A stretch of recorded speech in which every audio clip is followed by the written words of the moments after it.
together for Marquette. Donate through paybill number 522533, account number 8036543, or drop foodstuffs and supplies at Marquette County offices. Every shilling, every tree, every act of kindness counts. KBC, bringing Kenyans together.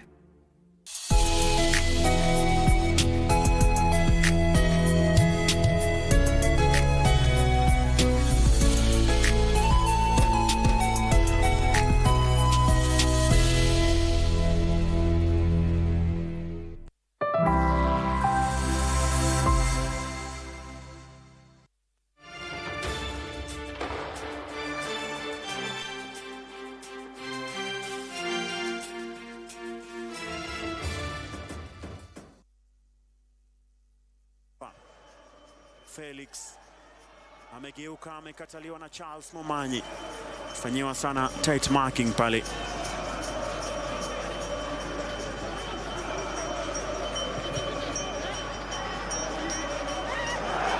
Nafasi! Amekanyaga nyoka Brian Oponjo.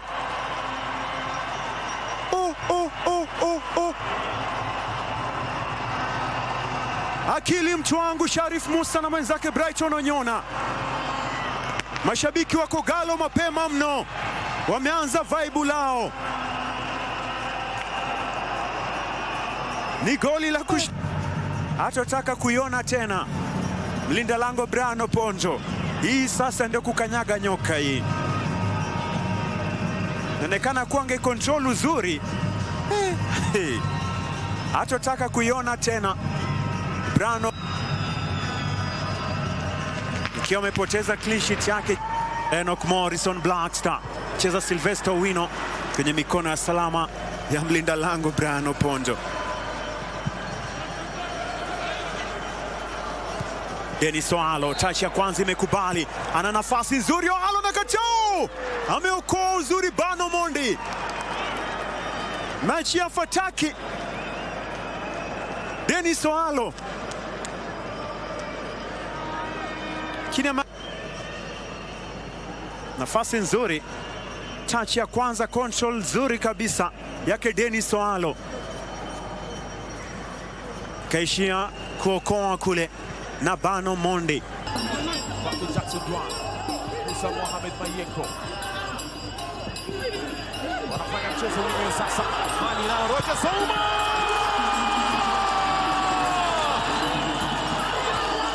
Wimbo kujidunga hauna pole.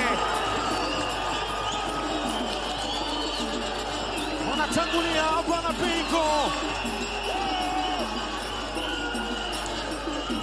Ni kama sadaka wameitoa katika ibada ya Jumapili. Sadaka ambayo amepokea kwenye kikapu Roger Zouma. Na kushukuru kabisa. Mashabiki na wanafamilia wa Kakamega Homeboyz wamenyanyuka. Lakini Luo wanaendelea kutoa maelekezo. Good pressing wameifanya. Wanapigiwa kiduku katika ardhi ya Mulembe. Roger Zouma, goli lake la kwanza msimu huu. Goli lake la kwanza ndani ya uzi wa Bana Bengo. Mistake wameifanya, kujiamini kupitiliza kunaua. Aliwatenga mpaka kamchenga mwenzake Jackson Dwan. Good body positioning yake Roger Zouma. Alijifungua mwili kabisa, akajua anautaka kumpiga mpira wapi. Barua aliyotuma imechanwa, haijafika kwa aliyetumiwa. Amekataa kuisoma, hata amekataa kuifungua. Wanatangulia Kakamega Homeboyz.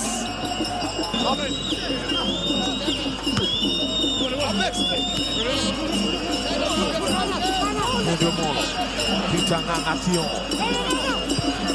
aletwa ndani, goal! Amekataa kwanza Bizante, anakuja kumalizia mwenyewe. Hilary Otieno Semba, top reaction ambayo anaifanya super sub. Dakika 8 tu amehitaji kuweza kupata goli. Walikuwa wapi mabeki ya Posta Rangers? Wote walimwacha Bizante apambane peke yake. Ile kauli ya umoja ni nguvu, utengano ni dhaifu umeonekana. Utengano unawapa nguvu wapinzani wao. Mwendo ni wa kiduku mwanzo mwisho. Wanapigiwa kiduku kwa mara ya pili ndani ya ardhi ya Mulembe. Hilary Otieno Seba, good reaction, follow up bora kabisa ameifanya. Ya kwanza ilikataliwa na mtu kuweza kumkatalia. Peter Ng'ang'a Thiongo alipiga katikati ya mabeki wale. Mabeki wote walikuwa wamesimama, wataulizwa walikuwa wapi. Alifikia follow up vipi mbele ya mabeki wote wale. Hilary Otieno Seba anapata goli lake la pili msimu huu, lakini ni goli la pili kwa Kakamega Homeboyz siku ya leo.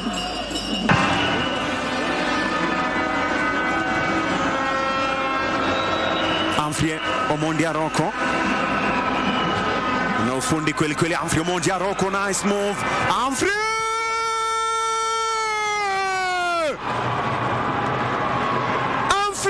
Omondi Aroko again. Gen Z Wonder Kid zile na kona space pembeni, akaachia fataki ya chini kwa chini na kumalizia kitu ndani ya kamba zile. Humphrey Omondi Aroko ana confidence kubwa, anajiamini kwa bora kabisa na kuweza kuwapa goli Kariobangi Sharks. Humphrey Katasi ametoa nyavuni, wameshirikiana ubora Fanuel Omire na Wycliffe Amenya. Alizuia kwa kichwa uzuri Zablon Kuchela. James Kinyanjui inaletwa ndani kule.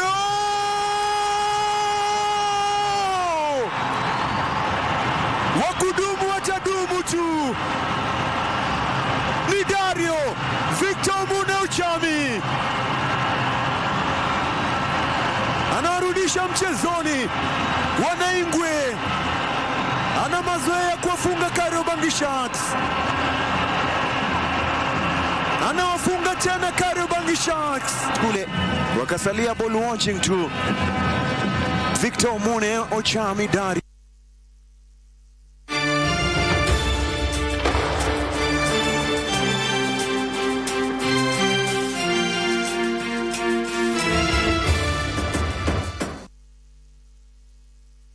Yes, and welcome to the Sports Check this lovely morning, hoping that wherever you are, everything is okay. We are about to delve into matter sports, carrying on to what happened over the weekend and what we expected to see this particular weekend. Talking about what happened last weekend, the just ended weekend, there were nightmare in Nairobi. You know, the word itself just scares you, but it was the Kalakoda fights that were organized in Nairobi, and a number of boxers, a number of bouts were on card. Among the boxers that took to the ring in the fight, I have him here on the set. That's the cruiserweight champion Joshua Wasike, who did participate in the fight and also did post some of the most eagerly awaited results by boxing fans whenever they are in the ring. You know, wherever they are attending such matches, they always want to see either a TKO or a KO. So one of the KOs, the only one actually, was from Joshua Wasike. Joshua Wasike did beat his opponent from Tanzania, Shaban Kaoneka. Karibu sana Joshua,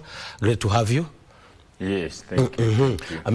Tukiangalia hiyo fight ya you know, on Friday night, right? Ilikuwa expected kwamba, nakumbuka press conference on Wednesday when nikikuuliza how ready you were for the fight, you said ni kama walkover, either the opponent would have come or not, but still you could have won. Yeah, because preparations zimekuwa fiti na pia experience. Na labda getting into the fight against Shaban, kulikuwa na another fight ambayo ilikuwa in Russia, sio? And you say that in May ulikuwa umesema kwamba ilikuwa imekupatia a lot of you got a lot of less exposure. Yes, what do you mean? As in, the fight was very challenging. Opponent alikuwa young prospect champ, 19 years old. Mtoto amegrow kwa academy ya boxing. So ilikuwa experience fiti, ilikuwa challenge fiti na ilikuwa worth it. Toka huko ilinilana a lot. Maybe a few ambazo zile uli into consideration when you first Shaban on Friday night. Ilikuwa tu just moving forward, as in I learned about the other boxers. Kenye wana do most ni wana keep coming, wana keep attacking and aggression. Yeah, and also working on skills. Na labda nini ambayo so ilichangia we ku go into pro ranks, say so fast, you know, au kungoja kwenda Olympics, kushinda. I know you won a number of amateur fights hapa pia. Yeah, sure. Yeah, amateur imekuwa na challenges pia pakule ya nimekuwa hata camp Olympic ya 2021. Yeah, nilikuwa ya 2020, I say 2020 yeah. Nilikuwa camp but sikupata hiyo chance ya kupelekwa. Kumekuwa na Commonwealth na bado nimekuwa hapo. Sikupata bado hiyo chance. So nikaona tu miaka pia zinaenda. Unajua sport ya boxing, it's about age also. Yeah. So miaka zinaenda, nikasema badala ni shinde nimekaa mahali pamoja, acha ni try the other way. So nikaamua turn pro. Yeah, turning pro, what does it take? Mtu anacha what's the promise? Target za kuanga gani? Turn pro as in namaanisha you are on your own, you are you and the promoter na kutafuta ma fights. Yeah, you na promoter na kutafuta ma fights na stay too on all the time. Throughout the year unafaa kuwa una work. Yes.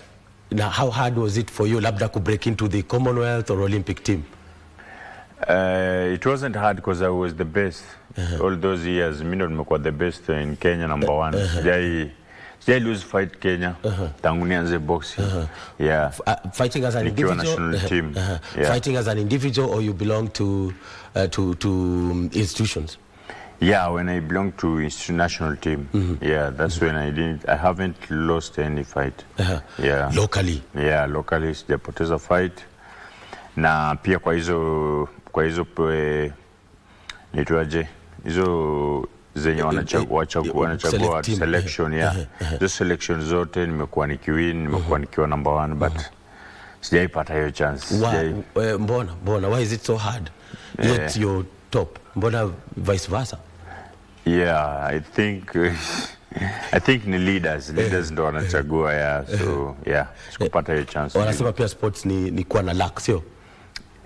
Luck kwa ring, lakini not in selection. Kuna luck, ni hard work. Ni hard work.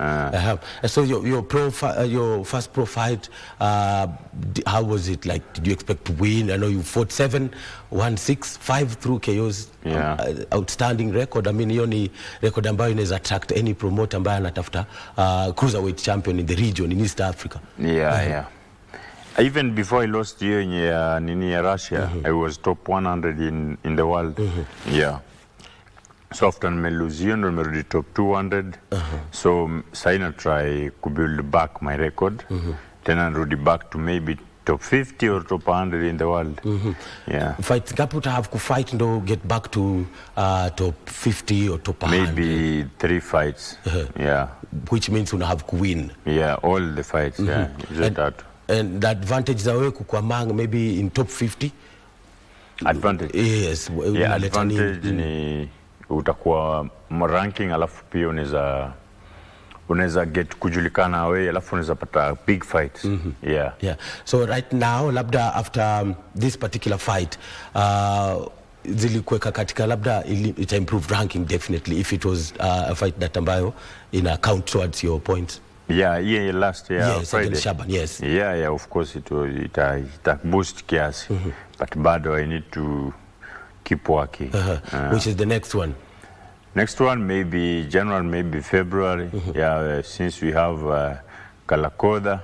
Kalakoda na wamekuja na nini fiti.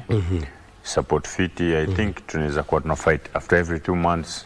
Which is good for fighters na pro fighting.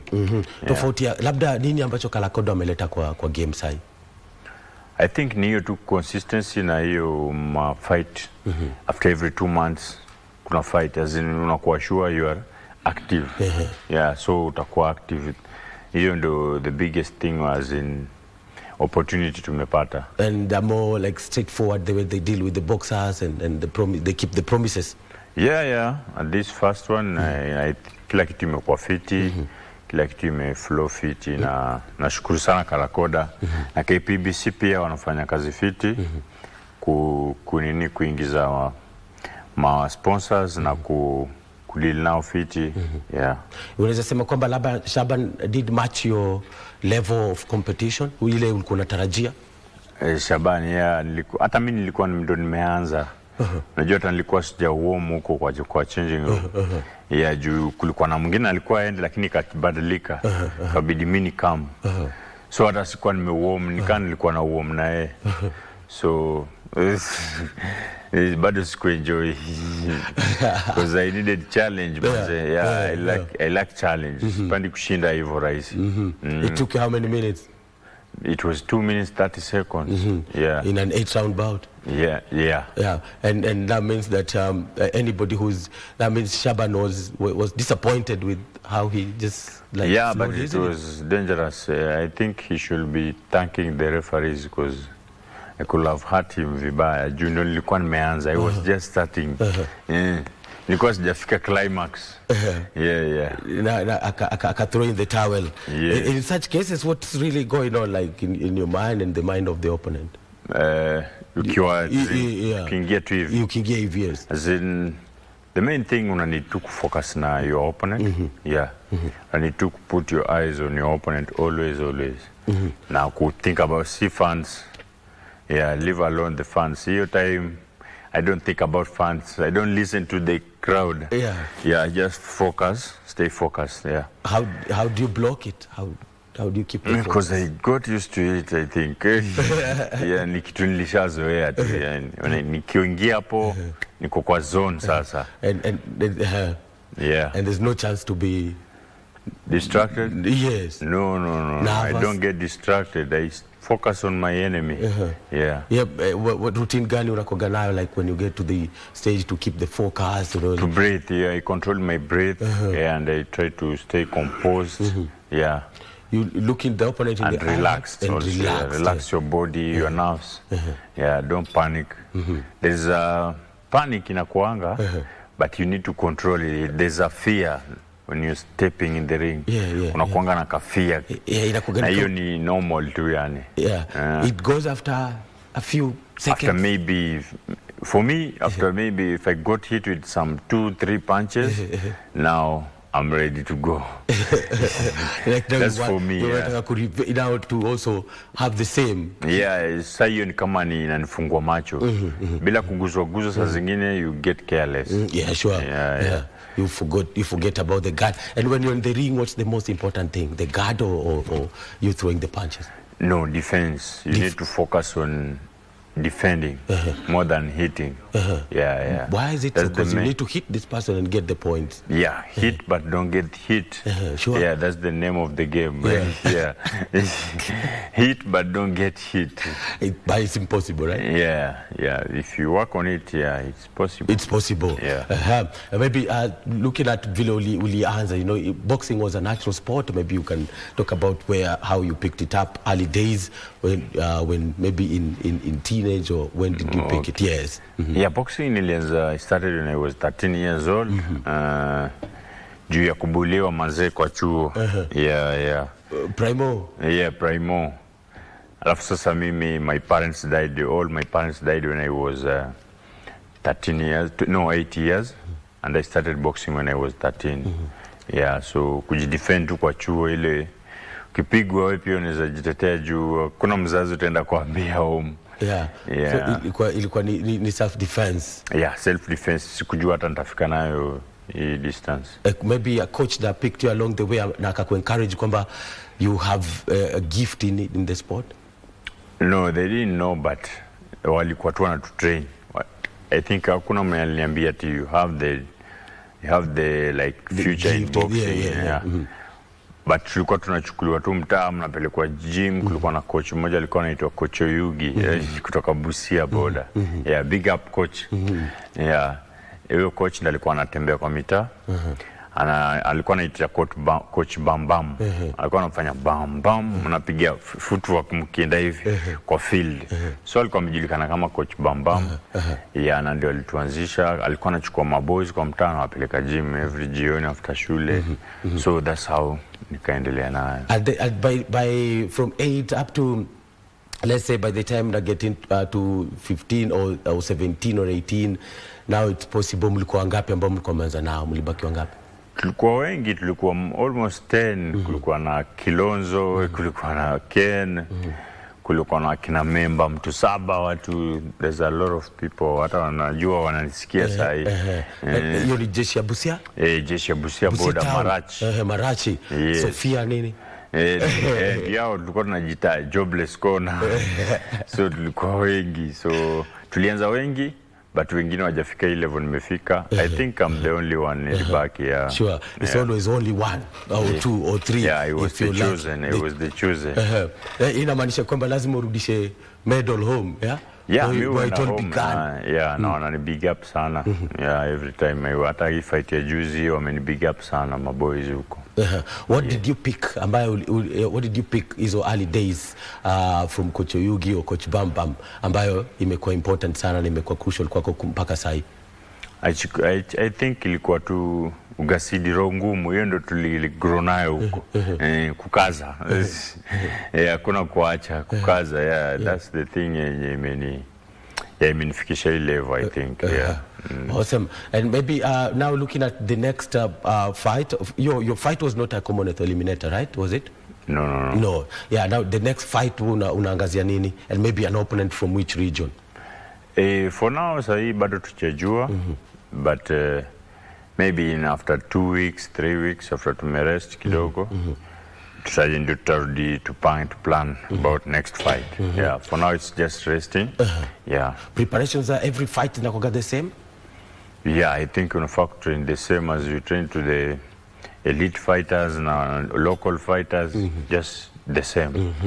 Now labda looking at amateur levels, the time that you spend fighting, right? The time that you spend kabla uturn pro. Any boxer najua huanza hivyo, sio? Good number. Yeah, a good number. Why is it important to begin that way from the amateur level, and then go to pro? It's very important to start as amateur because it gives you experience, and you learn a lot, exposure. You learn a lot before turning profession. Yeah, sure. Kumekuwa na number of maybe not many fights, right? This year, in the last 1 year hapa locally, but now Kalakoda imekuja ina shake up things in the scene. How good is this? How good news is it for for boxers to be active, and also maybe for a good promoter like Kalakoda? I think this is a huge opportunity in Kenya that has come in Kenya right now about boxing. So fighters unafaa to stay active, disciplined. Hii ni opportunity big yenye jaikam, na tunashukuru sana Kalakoda sana. And maybe Kalakoda najua amekuwa in SSO big name in boxing promotion back in South Africa, and now they are coming here comparing hizo two scenes, right? Zile steps ambazo tuna make, is it how long will it take us kufika hapo especially? It has to take long to mabox, kuna talent mob sana. Kenya kuna talent, maboxers ni wengi. Bora tu kwa discipline, put in work na usisahau watu waombe God. Na vitu zina come through. Quality of wewe Okwiri, and just to mention a few, zile quality mko nayo, unasema kwamba watu wanaweza kuwa na confidence kwamba one of the days tutakuwa na the most cherished belts sikuje Kenya? Hata hiyo ndio tuna look forward to. Juu sahi nafaa kwanza nirudishe my rank penye ilikuwa, which is I need maybe 3-4 fights, then I can go for a shot for belt, for title. In how long? Maybe since we have Kalakoda and every month we have a fight, maybe in 4 months, 5 months. That would be possible, right? Yeah. Is it expensive? Yeah, somehow. Fight? Somehow. And and now who takes care of all that, you know? Who makes sure that you go to fight, you honor the fights, you travel, and you know you keep fighting? Yeah, that should be a promoter. The promoter. Yeah. Yeah. So that means that with no promoter, it will be impossible. So you have to work also hard to get the promoter. Yeah, you need to get a good promoter who understands you and who promotes your fights, your preparations. Yeah. How easy, how hard is it for one kupata promoter mzuri? It's very hard because first of all you need to be like a winner. Yeah. Unafaa kuwa na win mafight. Na pia unakuwa ranked. So rank yako ndo inaweza kupea a good promoter, your rank, yeah. The crowd ilikuwa, unajua, like on Friday at Mass House during the nightmare in Nairobi, right? The crowd was there. That means that it's easy to get people. Already we have the fan base, so it's just about the promoters putting the fights for the people. And the good events, And maybe for you, who was in the squad, who was in the crowd to support you? A lot of people, close? my clients, all of my big up, all my clients, they were there, Your clients and my friends, my workmates and teammates also. Anybody from Busia Boxing Club? No, nobody. They were just watching. Yeah, they watched on live. Yeah. I mean, maybe shout to them. What would you tell them, those who are dreaming, ambao wako still, still wanting to come through, join you, be like you? Yeah. Nizawambia tu, it's not easy journey. Unafaa kujitolea like 100% because at first you don't get paid. Yeah. Like it took me a long time to nikula shilingi ya boxing. After turning pro? Or even during even amateur, yeah. So pesa amateur nimekula ni kutoka 2017. And remember, I started boxing when I was 13. Now I started kula hiyo pesa kidogo 2017. And from there to now, bado sijafika hata hiyo level ya kukula, ndo tunajaribu kuunda record nini. So kwa upcoming fighters, you need to be patient, you need to be disciplined. As unafaa ujitume na uishi kwa gym na ikuwe ni your lifestyle. Yes, for lifestyle. And how easy is it to stay on the narrow? Wanasema kwamba lazima stay on the narrow ndo upate ile matunda unataka, sio? Yeah. It's not easy, so you need to stay disciplined. Discipline ndo kitu ya kwanza. And to know where you're going and what you want in life. Wewe nini labda ilikusaidia? Unaweza sema ni God ama wewe mwenyewe, like discipline, the more you get older pia ndo more independent, the tougher it is. I mean, but good thing with sports is you begin kama 8 years, wewe unaamka peke yako unaenda zoezi, nobody is around to tell you amka nini and all that. So that means umekuwa disciplined from very early. That's an advantage. Alafu pia kugrow up, yani grow penye tumegrow, environment imetufunza go hard, no quitting. Was it too rough? Was it too hard? The environment maybe ilikushapeaje? Too rough. It was too rough and imenishape na ndio we don't want to go back there. That's why we keep our head up and stay focused. Who makes it rough? Life, bro. Because I grew up without parents. And the society, the community has no mercy, that they don't like really care so much? That's normal. No one cares, bro. No one cares. Even in real life, it's you versus you. No one cares. Mbona iko hivyo? Because it's life. Hivyo tu ndo iko yani. It's survival for the fittest. That's life. Even in boxing, it's the same as life. And boxing, of course, is for people who, they have something to say or something to do, on behalf of themselves, to like express themselves. Ring labda kwako ni beyond just boxing? It's beyond boxing because it calms me. When I'm fighting, I feel free. That's when I feel like I'm free and happy. Yeah. I find peace in violence. I find peace, yeah. Like for real. For real, right? Yeah. And making that people understand it's you know, people maybe it will be difficult for them to say or believe that you find peace in boxing.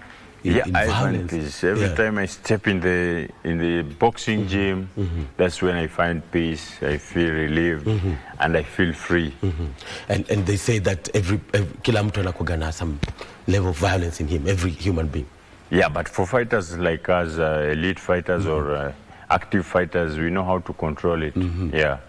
Yeah, now ukicheki labda history too, many of the boxers, for instance, Mike Tyson, you know, they all came from, like, they were escaping.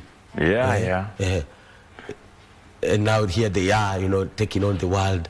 But like you never forget, even if like how life was, even if you get where you are, like. Yeah, you don't need to forget, because if you forget to lose focus on your way, you need to always look back where you come from, so that you stay committed to your work and your discipline. They usilose focus ya discipline. Yeah, ukisahau penye umetoka manzeni blanda. Yeah, utajisahau pia. Sio. Always kumbuka penye umetoka, lakini don't stay there. Only just look and keep going. Yeah, kaulitoka. So what the dangers if you stayed there? If you stay there, bro, you'd be like, utakuja uanze kuwa utafanyia pia, utakuwa unaanza kufikiria back a lot na utafocus. Utafocus na pia utapata challenge ya keep moving, stay stuck. Unaangalia back sana. But a number of them have been stuck, you know. We've seen cases champions ambao wameenda Olympics, but they never moved from where they used to stay, and I think that's one of the biggest reasons why things never moved for them. Maybe because when you lose focus, bro, you lose everything. Yeah, sure. Yeah. And maybe going after hanging the gloves, so how many years do you have? I know you just began, but how many years do you think you have? Maybe 7, maybe. Yeah, because I'm now 33. Now maybe 40. I don't know. What will you be going for? What is the most cherished title number? I mean, by the time when I hang gloves, inshallah, you must like have. I wish to have a WBC, but chenye God that I bring, on the way as we go, as we keep working and tunaomba God, kenye ta come too fast, chenye na come to take. In how long? In how long do you want that to happen?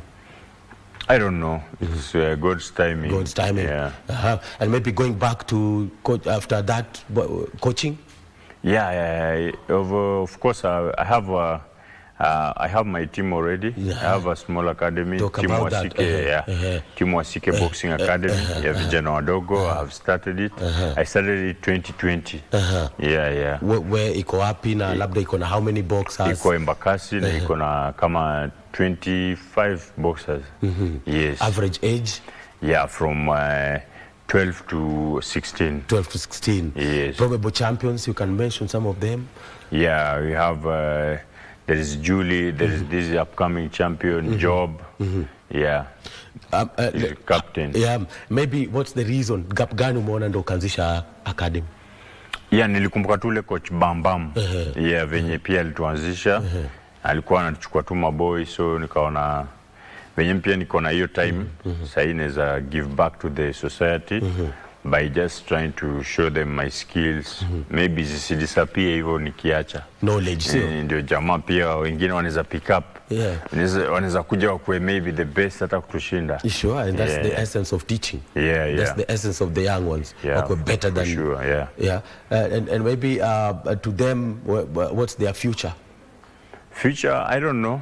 Only God knows. But I'm trying to give them my skill to share. To share. And I pray God maybe I'll bless. I'll bless na you need more skill. For you to balance coaching, that means that you have kuku hapo full time, catering, getting the resources for them, you know, the gym, the punching bags, the gloves for everybody, the mouth guards, headgears. Headgears, Yes, some of them I get from my clients. They support me. Your partners. Yeah. Is it enough? Not really, because every day we have new coming in boys. Yeah. Vijana wapya wanakuja every weekend. Because I train them 3 times, from Friday, Saturday, and Sunday. What's the biggest quality in boxing that you instill in them? Ile unapatiaga like forever, even in life, it can help them. Yeah, fighting. I think that's a good skill. It gives them confidence. Ya ku handle everything kwa life. Yeah, any challenges, ukiwa umeshaanza kufight, unajua the pain. Yeah, ukijua the pain, then your pain unaweza turn into power. Yeah, as in your pain unawafunza kufight nini, they can turn it into power in real life situations. Yes. Yeah. And southpaw or orthodox, what really decides? Nothing, hard work. Yeah. And maybe for the style of the boxers, what really counts? Is it when you're left-handed, right-handed? Now it decides how you'll fight? No, only basics. How you started your basics, that's, I think, what matters. Yeah. Who do you think is the wale maboxer wazuri sana washaitokea Kenya? I know that in 70s up to 80s, right, when we used to rule the roost, we were the only country in Africa, to have won an Olympic gold through the late Wangila. Yes. Wangila is my guy from there, Samia. I am also a Samia. Nice one, you're my neighbor. Yeah, he's also my neighbor. Yeah, he used to be our neighbor, Wangila. What I mean, and with such a name, and at that time you're coming up, what do you think put him there? Just talent? It was raw talent? No, I don't think it's talent. Talent is nothing without hard work. Yeah. For him, so I think it's hard work and discipline and the most high. Yeah. Maybe he left the ring too early. Of course, it was unfortunate. Yeah. He could have gone on to become a world champion. Bigger. For real, for sure. Yeah, for sure. Yeah. What was maybe some of the qualities as a boxer that you saw in him the few times maybe you've watched his fights in YouTube? He used a lot of basics, jab, and the big right hand. Yeah, the big right hand was dangerous, lethal. Yeah. And maybe for him to get to the ranks, was it too quick for him to get to the professional ranks? Because it was just after he had won the gold, right? Now he was hot in the market. No, that was just the right time. Right time? Yeah, that was the right time, because angekaa sana, angefed pia, unajua these things take less time. Yeah, sport yetu hii ni time si mob. Yeah, sure. Sports the age. Yeah, the age. Yeah. And maybe why has it taken us too long to get back to such levels? I know the number of folks who've gone to the Olympics after him, but again, getting to that level, I know that we all want to win gold, but now, even like being consistent kwa your level, yeah. That's a hard word. So I think the federation too, try kuangalia the best fighters na iache kuwa bias to any fighter. Yeah. Yeah, pick the best. Yeah. If he's the best, give him a chance. Please, give them a chance. A chance, maybe. In your generation, apart from you, who else do you think have been able to keep the gloves up there for Team Kenya? First of all, I think it's me. I could have bring the gold. Yeah, but I never got the opportunity. Yeah. But now we want the belt. What? We want now the belt. Yeah, the belt will get it. But last time I was in Russia, I went also for the belt. Yes. It was a WBA, but I was in another country, people's place. Yeah, very, very cold. I mean, and how do you even fight in such places? How do you switch your mind, mental ability ya kuweza kufocus na kushinda fight away? Yeah, you need to look back penye umetoka alafu and where you are. Yeah. Will there be a rematch? No, he denied the rematch. Alikataa hiyo mambo ya rematch. It's always about the boxer, the one who holds the belt? I think their coaches and also their promoter. Yeah. Why do you think walikataa? They lose. Because he's the winner now, ende akona bei ndio kusema. Yeah. I mean, for how long will he have to stay with it before, you know, apangiwe fight ingine ya ku... Asha fight. Asha fight already. He'll fight again. He'll have to another belt. Title. No, another belt. He went for another belt. Yeah. Those, I mean, looking at how those are 19-year-olds, you know, youngsters ambao labda same age na wale ambao una train, right? What can they still? Maybe exposure. Unapangaje exposure for your boxers? How do they get the exposure from your academy? Exposure si nini itama team, tunapiga spa. Yeah, that's how they wanazoea pole. Yeah. And maybe the league, the ongoing league last weekend ilikuwa 5th leg in Kisumu. How better is it? How good a platform is it for the local boxers? That's a good thing because it builds their confidence, yeah, and also their, as in they get experience. Yeah. How many times did you win it?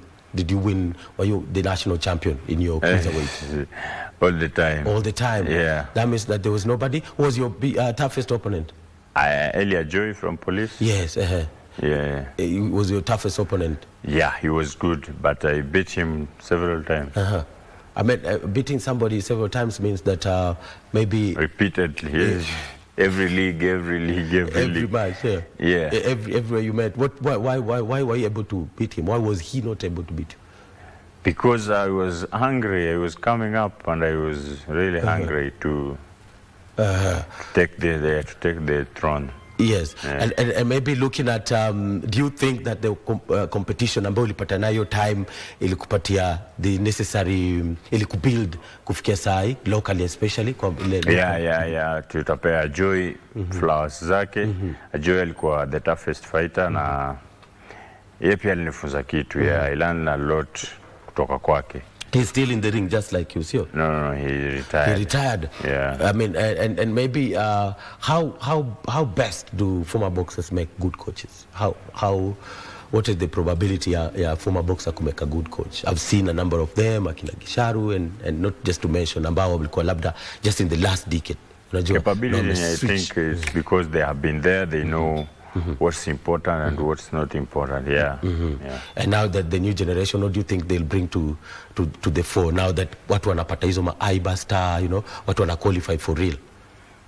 Plan yako ya labda ku build through the ranks as well?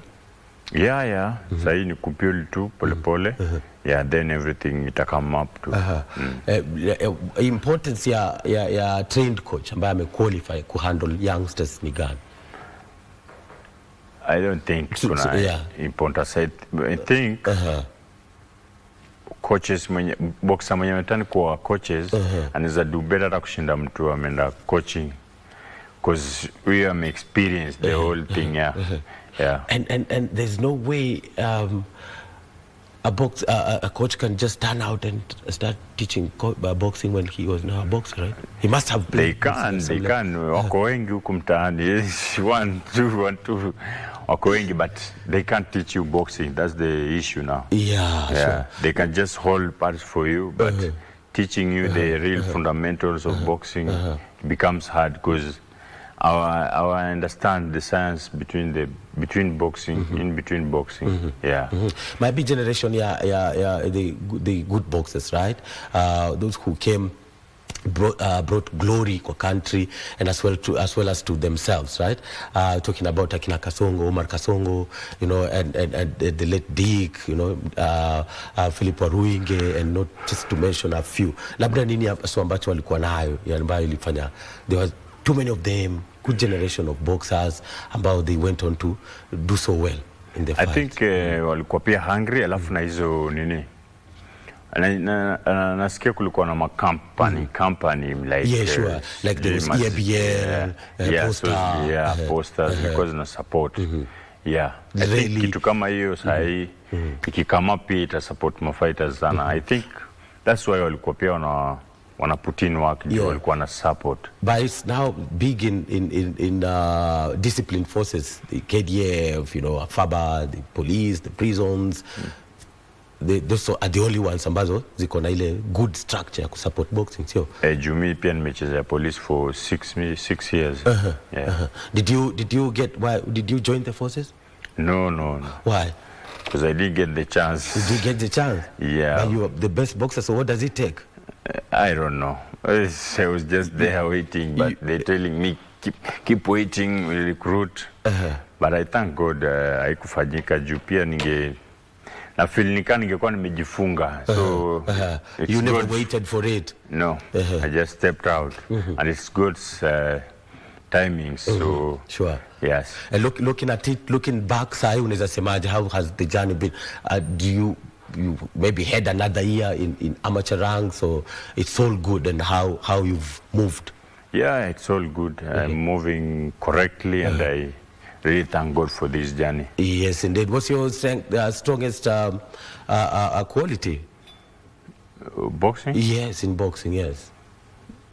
Yeah, I love to stay composed and love to use my jab. The right one? Jab, the lead hand. The lead hand. It's everything in boxing. Is the right, the left? Yeah, and composure, left. Left. Yeah. I mean, looking at maybe now after Shaban, you have to fight in the next 4 months again. Yeah. A probable opponent that you're looking at, what kind of a fight are you looking for? As long as he has something that I can take, a good record, yeah. And maybe, do you always study your opponent before fight? Yeah, I watch some of the videos to see his weakness and his strength. Yeah. What really counts when you're watching, when you're analyzing the fights just before you face the opponent? There are people.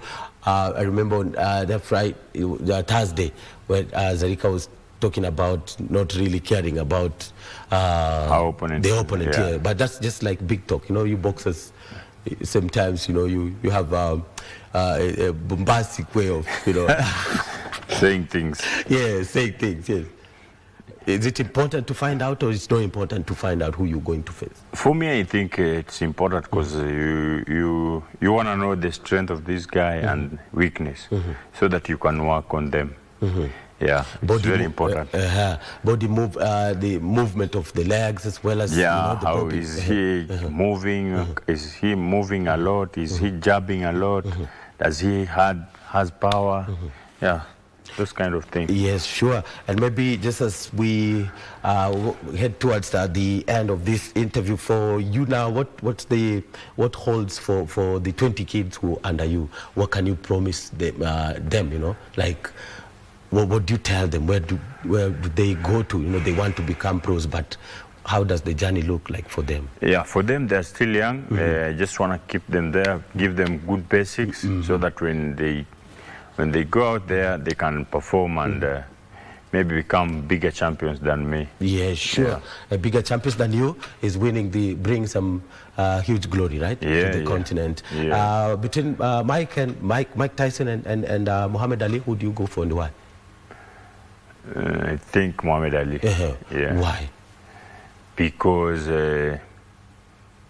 he was huyo ndio alianza yeye ndio alituonyesha the journey ya boxing and a lot of people are looking up to him. Yeah, sure. I had good record and good personality, and reputation. Yeah. Ambayo ni kisana kwa every human being. Yeah. I mean, his fight for for the people, for the masses. Yeah. He like totally never forgot. He tried to come out of the hood with everybody, which is sometimes impossible. It's impossible. You can't take anyone from the hood. Yeah, you can't get out of the hood with everybody. No, you can't. Yes, he did. So before letting you go, our next fight in 4 months. No, maybe January, February. January, February. Yeah, we are not sure. We'll confirm in 2 weeks, 3 weeks. Yes. Yes, and as you aim for the belt, what's the immediate belt that maybe you're looking at? WBO, WBC, one big belt. Yeah. Sure, and that's what will be coming after the February fight, right? Yeah, inshallah. Inshallah. Thank you so much, Wasike, the cruiserweight national champion. Yeah, want them, don't forget, they need to follow me on my Instagram. How do they do that? Yeah, my Instagram, follow me at Wasike, Wasike _boxing fitness. Yeah, also my TikTok, Wasike _boxing fitness. Yes. In Facebook, Joshua Wasike. YouTube, you go with Wasike the champ. Yes. What makes you going? What's the motto that you go with? Wasike the champ. Wasike the champ. Yes. Right? That's what drives you. Yeah. And also keeps me reminding I'm the champ, I'm the champ, I'm the champ. Forever the champion, right? Once a champion, always the champion. Yeah. And also Wasike Boxing Academy. Yeah, Wasike Youth Boxing Academy in Bakassi. Yes, big up yourself. Asante sana Wasike, and all the best in your February next year's fights. Thank you. Gun towards bring this particular awards, these big belts, WBC and WBO belts in the country. We'll be there to watch, and we wish you all the best. Thank you so much for making your time to grace the sports check, right? Thank you. Boom. Kabisa, thank you so much, Osiki, and thank you for keep it sports check, because up next I'll be speaking with Mwalimu Kikechi Kombo on matters rugby. But before then, take a short break. But let's break with this particular one where we are switching our focus, or having our focus on Boniface Mugunde, the Zone 3 gold medalist here. Stay with us. We'll be back with more on the sports check. No, it's just a feature. It's a story.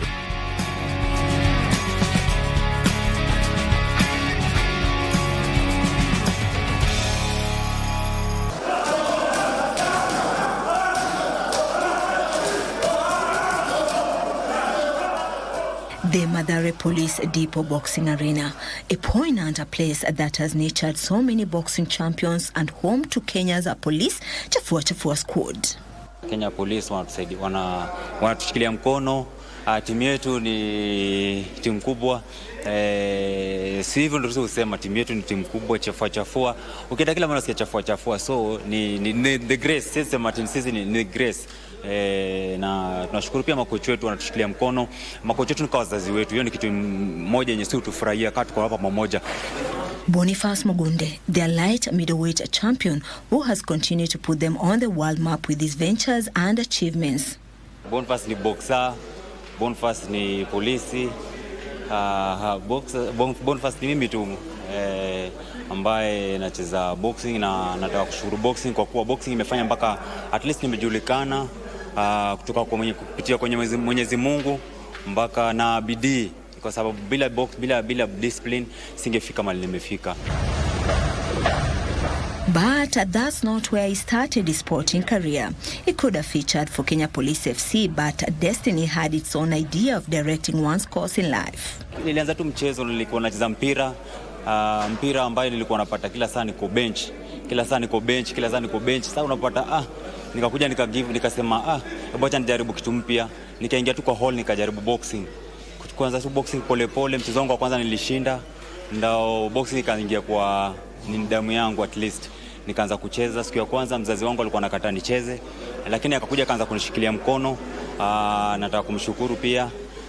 Nataka kushukuru familia yangu kwa kuniombea, na kutoka maombi yao ndio nimefanya nikafika mahali nimefika sasa.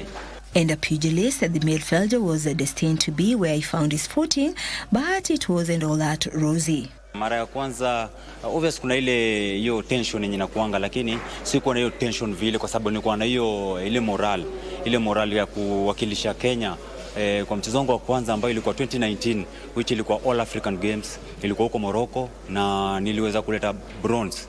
Na hiyo ilikuwa mchezo wangu wa kwanza, niliweza kuleta bronze. Kwa hivyo ilikuwa achievement kubwa kwangu ambayo ikanipatia morali ya kurudi kuendelea kuwork more, kwa sababu niliamini kama nimepata bronze naweza endelea kusonga mbele. So hiyo ndio ilifanya nikakuja nikaanza kujishape, nikaanza kujinoa mpaka sasa hivi niko. He found his balance to ring rings around his opponents and make it to the medal brackets with his Congo-Brazzaville Africa Boxing Championship performance all outstanding to secure Kenya's first gold medal in 7 years in an emotional bout that whirled his eyes. Ilikuwa African Championship, ilikuwa pale Congo, Kinshasa, na ilikuwa mchezo kubwa. African Championship si mchezo ndogo, ni mchezo kubwa, na nilikuwa na hiyo imani kuwa tutaenda kushinda, tunaenda kukuja na matokeo mazuri, lakini sikuwa najua mimi ndo naleta gold. Nilikuwa najua sisi wote at least tutaperform vizuri, lakini sasa ile imani nilikuwa nayo na ile bidii nilikuwa nimewakia, nilienda huko nikapata wachezaji wangu pia walikuwa wazuri, lakini niliweza kuwa outclass, nikaendelea kusonga na mwishowe nikakuja nikapata hiyo gold, ambaye nilichapa mchezaji kutoka Burundi, na ilinipatia ushindi wangu which nileta gold Kenya. Ilikuwa machozi kwa sababu ni kitu poa sana kusikia wimbo wa Kenya ukiimbwa nchi nyingine. At least ni kitu poa sana, unasikia hata kutoa machozi. The captain has always led by example in all his bouts. The winner by knockouts in the blue corner representing Kenya,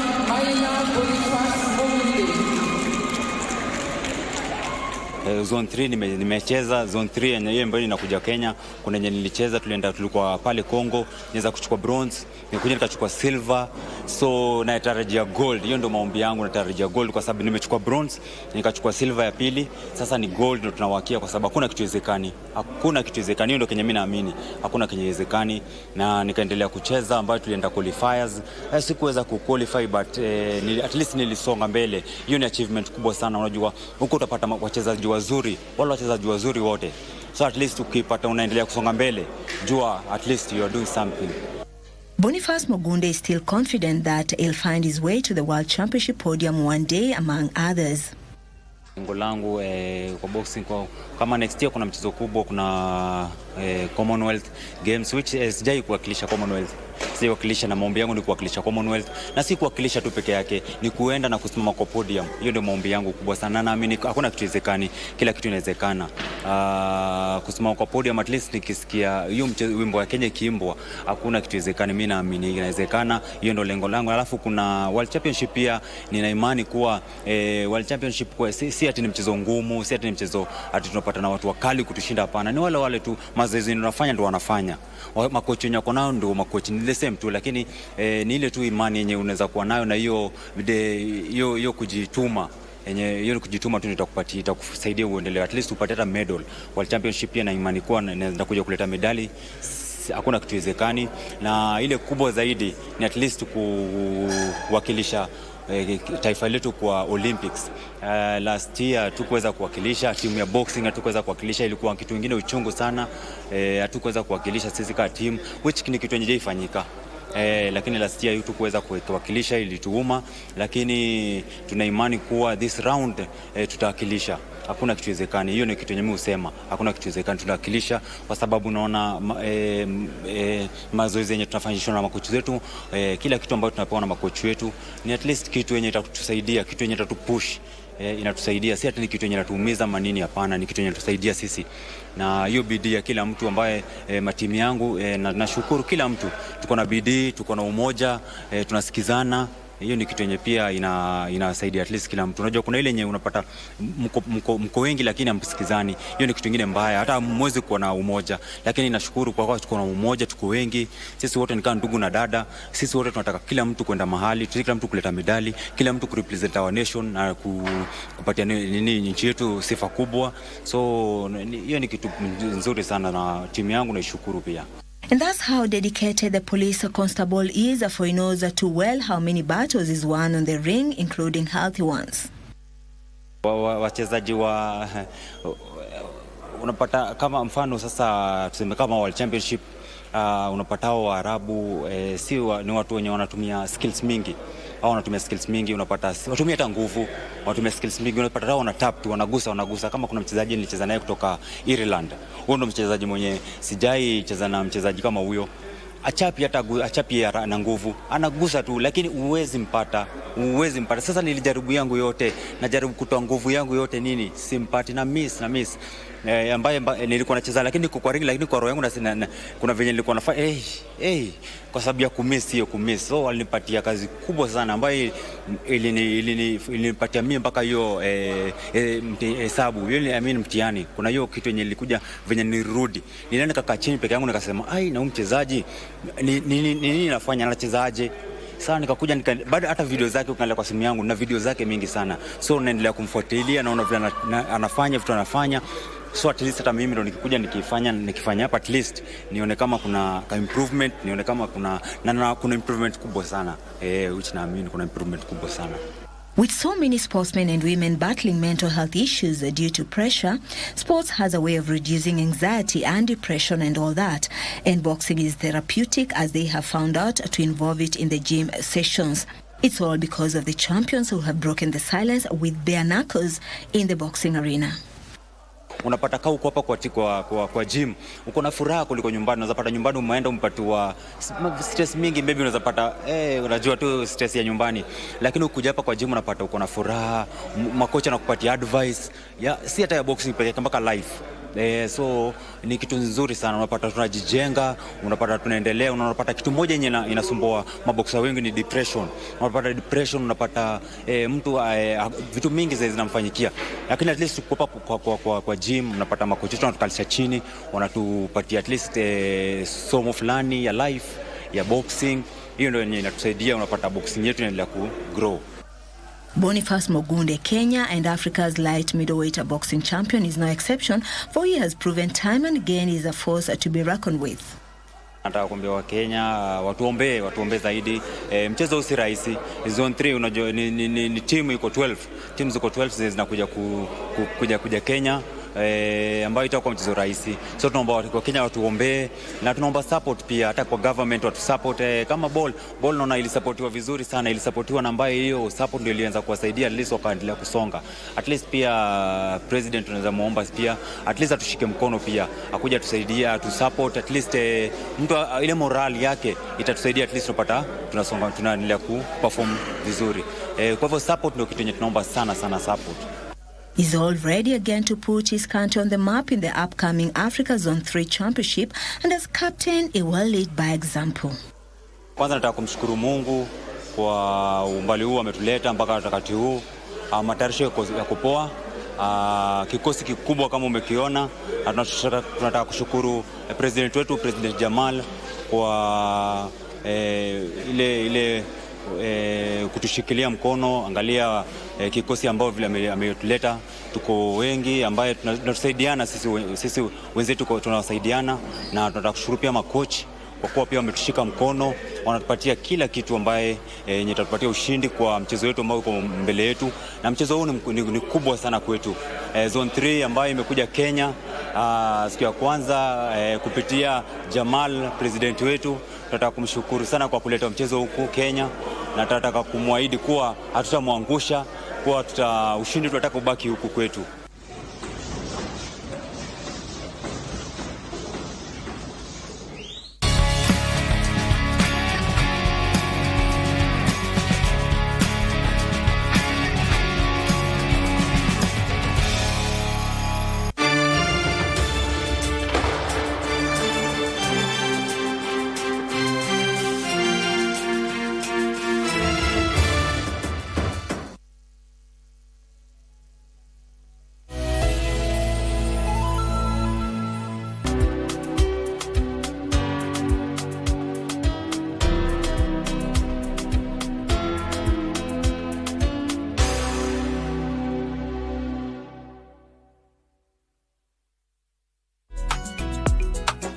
Ama umeona hii nini? Kama sunde ile kazi mzuri anafanya. Kazi gani? Anajiita balozi wa matumaini. Anchekiaje wewe? Hali yako hali yangu manzi. Ulikuwa unaitwa nani? Sio tena nilikuwa naitwa. Unabivaje kama mama Ngwete na wewe ni jogo? Brate, usinite brate. Ni nini sasa msimu unatandika msichana mtoko yani? Unakimbia nini? Kuja hapa. Nilikuwa nafukuza umbwa. Unachua chori aishi. Ndo. Ameishi na mke.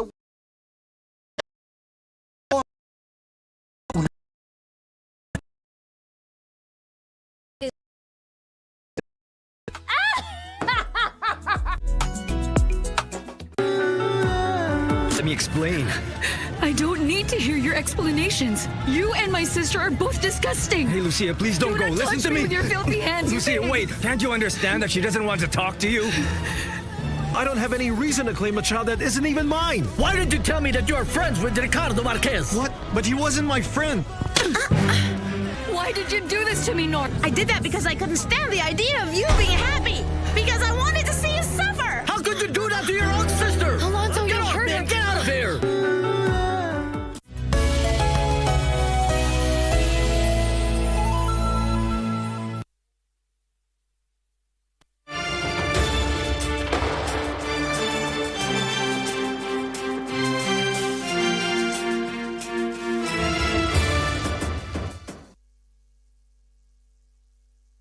Yes, and welcome back to the Sports Check. Time for us to get into our second segment of the interviews, and I'm glad and pleased to have Mr. Mwalimu Kikechi Kombo. Karibu sana Mwalimu Kikechi. Yeah, thank talking you. about rugby, we're looking at the probabilities, the probables for Team Kenya. That's a Shujaa as well as the Lionesses in the forthcoming season, the scores that have been picked and what's in it for them, and what's the new structure that was unveiled at the conclusion of the 2025 season. Karibu sana Mwalimu. Let's talk about Shujaa. And maybe before we talk about Shujaa, just the new structure. We know that this was revealed just during the last leg or final leg of the 2025 series that was in California, Los Angeles. Oh, sure. And they announced that there will be 8 teams among the core teams, 6 teams in the Division 2 as well as in the Challenger Series. For Kenya, they unfortunate enough, they were fighting to remain among the core teams, but that was changed. The decision that was made overnight. Yeah, sure. Okay, thank you for inviting me. And I think this weekend there's been a lot of rugby. Watching about Kenya the Cup. test. Kenya Cup, even the test matches, New Zealand and South Africa. South Africa winning against Ireland, a big match there. So when we come, also the Malcolm Max also winning Player of the Year. South Africa. I think it's our team. So when you look at the Challenge Series, I think the way you are saying, Kenya was very unfortunate. We were among the core teams, and Kenya has been there for quite some time, especially the Shujaa team. But of late, I think we have not been able to play well. And when we lost to Samoa, and also we lost to USA, we need to thank the World Rugby for introducing Division 2. Maybe just to cut you short, hold your thought, Mwalimu. Let's cross over to the State House where President William Ruto is meeting Anwar Ibrahim, the Malaysia Prime Minister, who is on a state visit with a number of bilateral discussions and talks. Let's listen in to what's happening at the State House. The objective of the MOU is to promote and develop cooperation in the field of tourism between the two countries. May I kindly request that Honorable Rebecca Miano, you may take your seat, but let's still have Datuk Sri Tengku Zafrul remain in his position. And at this point, allow me to invite Honorable Salim Mvurya, the Cabinet Secretary, Ministry of Youth Affairs, Creative Economy, Sports, on behalf of the Republic of Kenya. The MOU is between National Chamber of Commerce and Industry of Malaysia and the Kenya National Chamber of Commerce and Industry. The objective, as they exchange, the objective of the MOU is to promote trade and investment relations between the two countries. Thank you. May I request Honorable Salim Mvurya to maintain your position as I request Datuk Sri Tengku Zafrul to take his seat. At this point, allow me to invite Datuk Sri Dr. Zaliha Mustafa to take her position. Now, this is a letter of intent between Nairobi City County and Kuala Lumpur City Hall. They may exchange. And a clap would be good. The objective of this instrument between the two cities is to formally express their mutual interest and commitment to cooperate in specific areas of common interest. Thank you very much. I'll request that you both take your seats, and at this point, allow me to invite His Excellency the President for the joint press statement. Welcome, sir. Thank you very much. Your Excellency, Dato Sri Anwar Ibrahim, Prime Minister of Malaysia, and your distinguished delegation. Ladies and gentlemen, Kenya is honored to host you, Your Excellency, on this historic visit, the first by a Malaysian Prime Minister in nearly 2 decades, and one that coincides with our celebration of 60 years of Kenya-Malaysia diplomatic relations. Our discussions today, ladies and gentlemen, reinforced our long-standing friendship while charting an ambitious future together. We agreed to elevate our bilateral architecture by upgrading to a strategic bilateral partnership, ensuring that our cooperation advances with purpose and structure. We reaffirmed our commitment to removing tariff and non-tariff barriers, expanding Kenyan exports to Malaysia and vice versa, and deepening cooperation in digital technology and high-tech manufacturing. In this regard, I welcome Your Excellency's agreement to eliminate tariffs on agricultural produce and beef, a significant step that will open new market opportunities for Kenyan farmers and strengthen the commercial foundation of our partnership.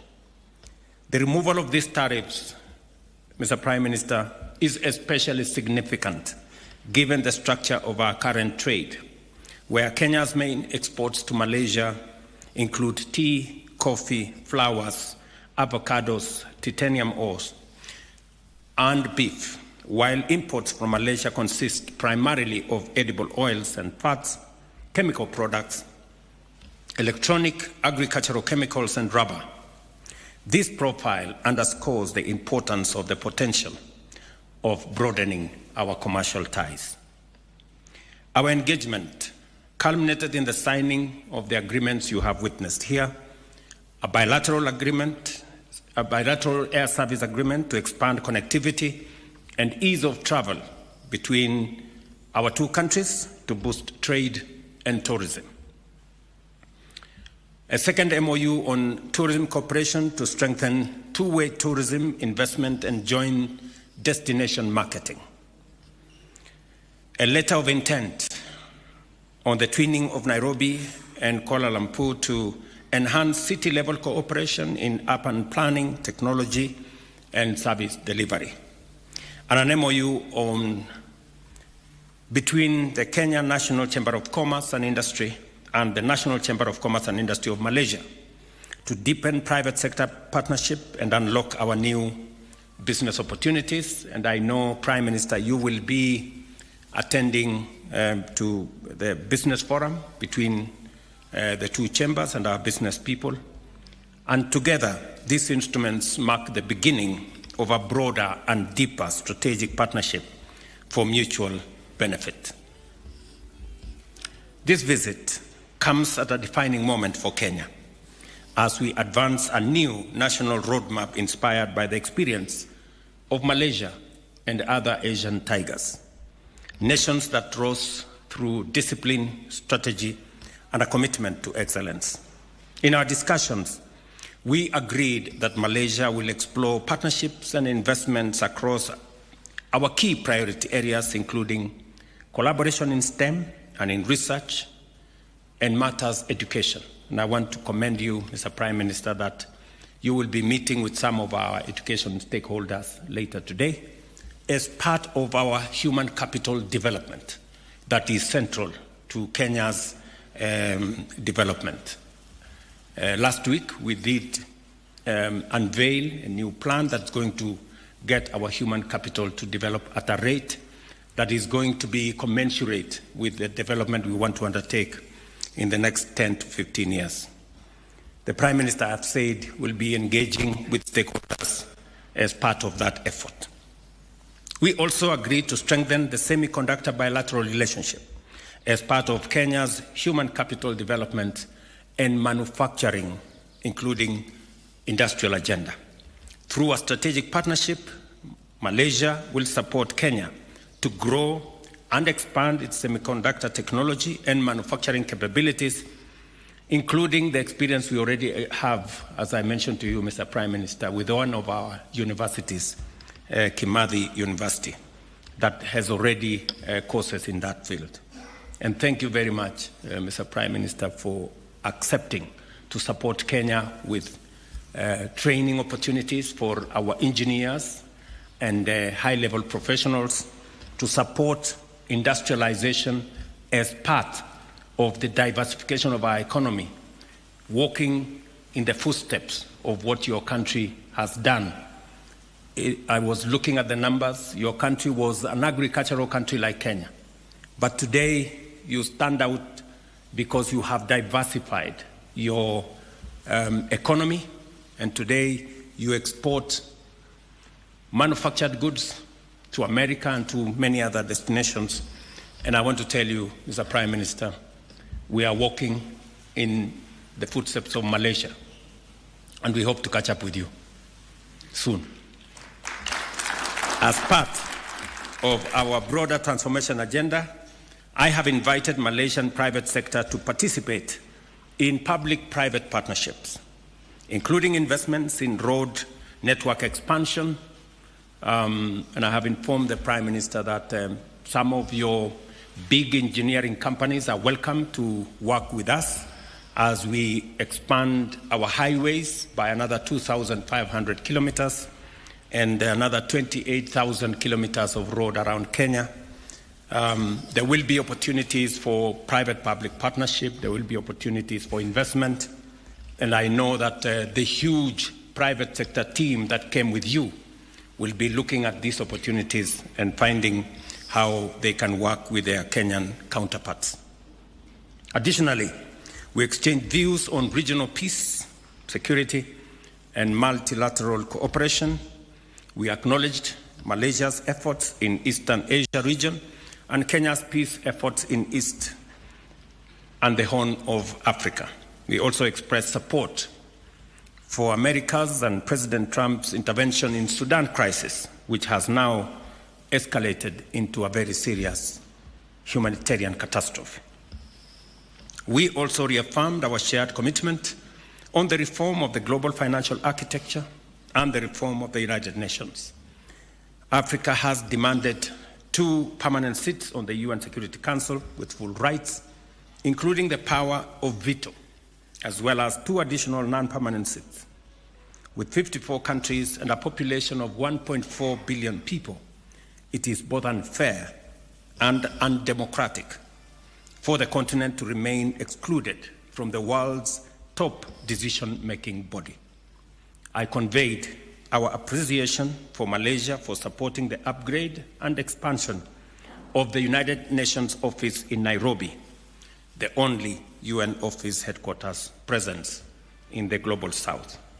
Likewise, the international financial architecture must be reformed and democratized to ensure that Africa and the wider Global South are treated equitably so that they can access concessional financing at scale, just as members of the Global North do.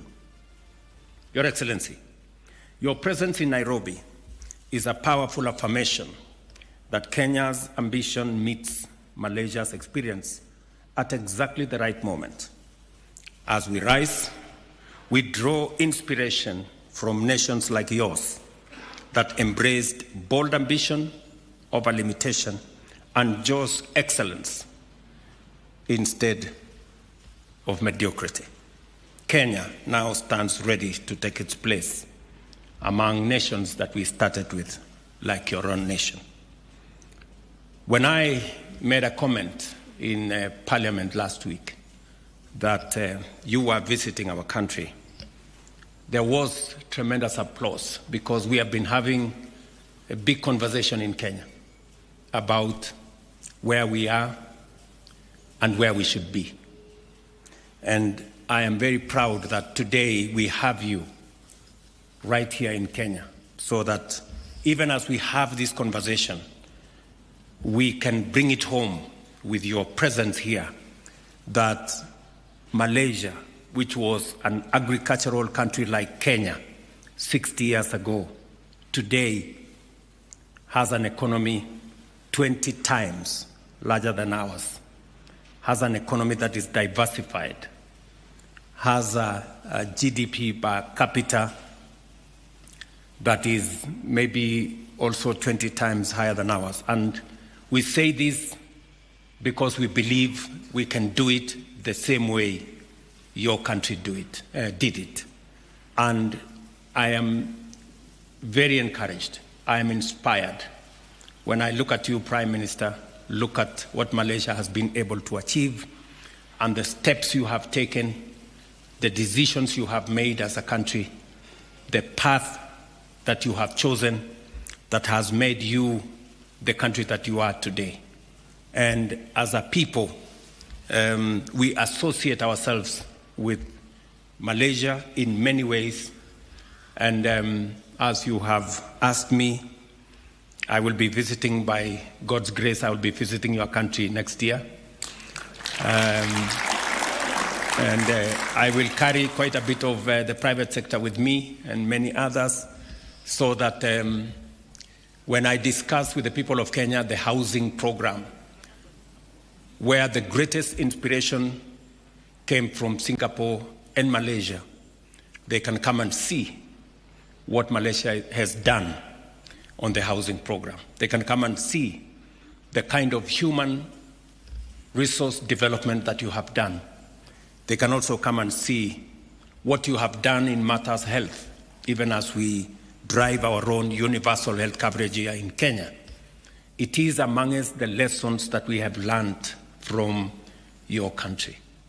And Mr. Prime Minister, I will also have the opportunity, because I've been to your country 3 times, for Kenyans to see the kind of infrastructure, modern infrastructure that you have put up in your country, and the one that we are envisioning as Kenya.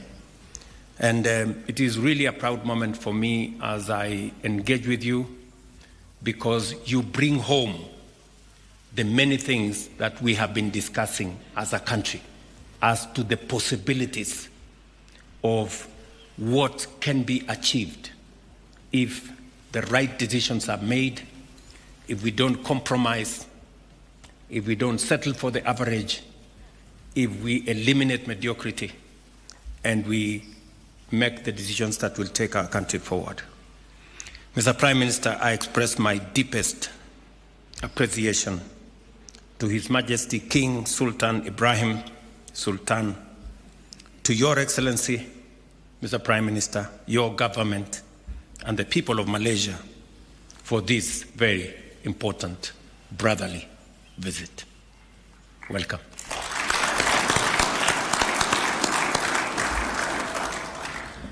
Thank you, President Sumaruto. And Kenya is a great country for hosting us and my delegation. I'm particularly delighted to be here. It's a great country, great history of struggle. And we have seen under your stewardship the determination to propel not only the economy but the infrastructure, and to ensure that Kenya emerge as a great nation. I mean, you have been extremely humble in your remarks. I've seen the potential. I've seen the enormous strides you have made in the housing sector, for example, which is most commendable. I don't think many countries, including Malaysia, has embarked that fast and that effective, because your passion to provide housing for the people, particularly the poor, from Kenya. So congratulations, Mr. President. We have decided, both of us at least, and the government, to enhance the bilateral relations into a strategic partnership which would cover all fields of endeavor.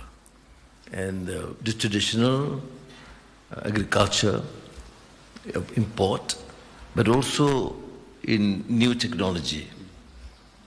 You are also very concerned on the issue in energy transition and digital transformation, including semiconductors, data center, and AI. And I think we can share our experience and yours through university collaboration, to research, and through various forms of investments. And I think there's absolutely no reason why a country like Kenya, with such enormous potential, and Malaysia, cannot effectively collaborate and benefit from each other's strength. We have been, both have been ex-colony of the West, and it's time that we emerge as a forceful voice, but beginning with, of course, the management of our own country, our economy, our governance, and you see, with clarity of purpose and policies. And I, therefore, must express my profound regards and appreciation for your single determination. You are tough. and certainly countries like Kenya, Malaysia, although we are a democracy, but we need leaders who have clarity of vision, who have the firm determination, because otherwise we'll be left behind. And you, President, I'm particularly not only excited but assured meeting you and looking at this country. And of course, the advantage of visits like this is that you prepare, you learn, relearn the new ventures, the new initiatives. And I have great belief that Kenya will be one of the stars in Africa. And I'm therefore, on behalf of my colleagues in Malaysia and the people of Malaysia, not only in expressing my profound thanks to you, but to assure you that we will have to execute this. And I've given my assurance that prior to your visit, which is not going to be too late, maybe early next year, and we will make sure that some of the broad parameters and execution of the decisions must be made earlier. December, January, February, we still have a few months. But we must showcase that we can do it. And listening to you and looking what we have done in this country, I believe that we can showcase to the world that the collaboration of countries can affect change and will benefit immensely the welfare of their people. On international issues, again, we share a common position. No amount of hectoring about human rights and democracy by those in power over the West can change a position that there is hardly any democratic tradition or process, even in the United Nations. This is a misnomer, is a contradiction in terms. So we have been calling for that, and I believe certainly it is a new Africa. Africa is no longer a colony. And there's a huge potential, economic potential, and also in terms of population and demography. So it is, to me, totally unacceptable for us to accept both the international architecture or the United Nations or trading arrangements in the same manner that we inherit in the past. We are a new voice, asserting our confidence. And I, of course, will continue to support and assure you that our commitment is beyond these exhortations, but we'll do whatever is necessary to make sure that justice prevails. Now, on the issue of Gaza, we did discuss. Of course, the atrocities must end, and we support the initial initiative by President Trump of the United States of America. But of course, we call for a comprehensive solution that will assure and guarantee the peace in the region.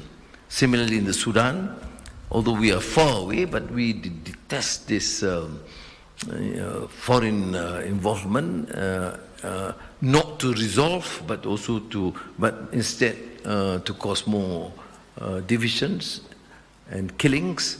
And I share your concern that if the United States is determined to assist in the process, we certainly wish them well, and we'll do again what is necessary. Now, similarly, some of the other countries, Congo, for example, in Africa, and I admire your tenacity to participate in this process, because we need a peaceful region. And if I may conclude by saying that we are fortunate in Malaysia because we're in the ASEAN region, relatively the most peaceful in the world. Well, there are some skirmishes here and there, but certainly it is considered to be one of the most peaceful regions. And all these countries, all my neighbors, all focus on transformation, on effecting changes, and therefore it has become, right now, the most, in terms of economic progress, the fastest growing economy in the world. And Africa has that potential, and we are not just this is not just a normal diplomatic engagement. I mean, President, you are able to charm us from Malaysia, and I consider this a great visit, short but very meaningful, and we have forged this friendship based on trust and confidence, and I will do whatever is necessary to make sure that we affect the change and the decisions that we have made. Thank you again. Thank you very much. Thank you very much. And just to announce that we have a new tea ambassador, Kenyan tea ambassador in Malaysia.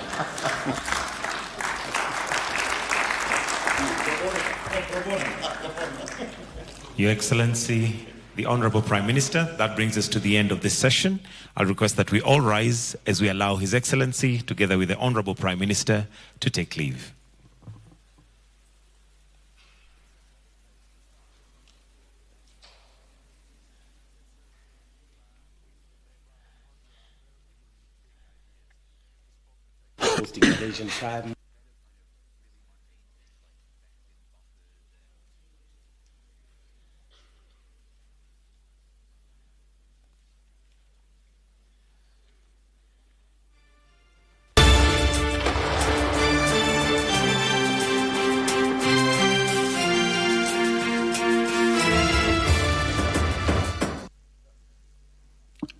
Thank you. Do have yourselves a wonderful day, rest of the day. God bless.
Tonight on Grapevine, we're inside Yaba's Wape Wape EP launch, catching all the heat from the Prince of Rumba King. Plus, furthermore pulls up on our Musically Speaking. Ninya dundo kana dunda kichapni nikupero zi niumizie tumaini wagonogono twangwa higo by the name Furthermore, and you're watching Grapevine on KBC. Hello, jeje. We spotlight the stars of the Smartphone Film Fest Awards and take you to the vibrant Shanga Trails launch. Do not miss it. Let the women tell their story. Ama umeona hii nini? Chama sunde ile kazi msudi anafanya. Kazi gani? Anajiita balozi wa matumaini. Anchekiaje wewe? Hali yako hali yangu manzi. Ulikuwa unaitwa nani? Sio tena nilikuwa naitwa. Unabivaje kama mama Ngwete na wewe ni jogoo? Brate, usinite braze. Ni nini sasa msimu unatandika msichana mtoko yani? Unakimbia nini? Kuja hapa. Nilikuwa nafukuza umbwa. Unachua chori aishi. Ndo. Ameishi na mke wake lakini katika hali ya wizi. Ameoa mwizi. Nini mbaya? Unaenda Kawosa. Unapata mtu wa Kawosa yuko. Ongea lugha ya Kiswahili. Niko pesa chakula.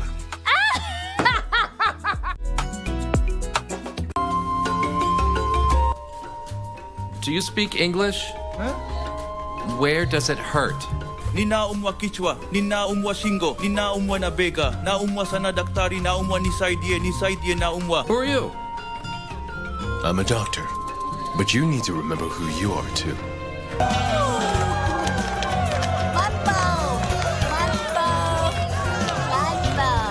Hey. Turn around now.